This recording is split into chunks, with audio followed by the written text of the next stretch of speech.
வணக்கம் friends, welcome to Karthik study circle academy. Friends, இந்த unit digit question பாருங்க. 666 power 555 plus 555 power 666 இந்த எக்ஸ்பிரஷனோட unit digit கேட்குறாங்க ஃப்ரெண்ட்ஸ். ஸோ யூனிட் டிஜிட் பொறுத்த வரைக்கும் ஃப்ரெண்ட்ஸ், ஃபர்ஸ்ட் ஸ்டெப் என்னது, பேஸில் எவ்வளோ பெரிய நம்பர் கொடுத்தனாலும் சரி அந்த நம்பரோட யூனிட் டிஜிட் மட்டும் கன்சிடர் பண்ணிக்கோங்க. ஓகே, அப்போ ஃபர்ஸ்ட் ஸ்டெப் எப்படி மாறிடும், 6 பவர் 555 பிளஸ் 5 பவர் 666. ஓகே, பவரை அப்படியே வச்சுக்கணும் ஆஸ் இட் இஸ். சில பேர் பவருக்கு யூனிட் டிஜிட் வச்சு போடுவீங்க, அதெல்லாம் தப்பாயிரும் answer. Okay, power as it is அப்படியே வச்சுக்கோங்க. இப்போ நமக்கு ரெண்டு கான்செப்ட் தெரிஞ்சா இந்த கொஸ்டின் ஆன்சர் பண்ணிடலாம்.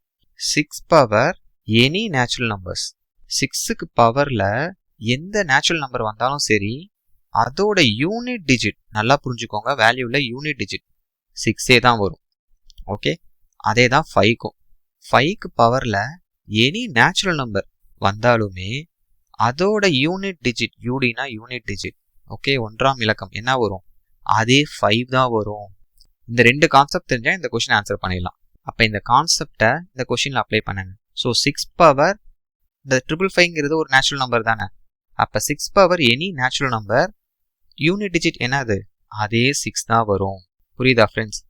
பிளஸ் 5 பவர் 666 ஒரு நேச்சுரல் நம்பர் தானே.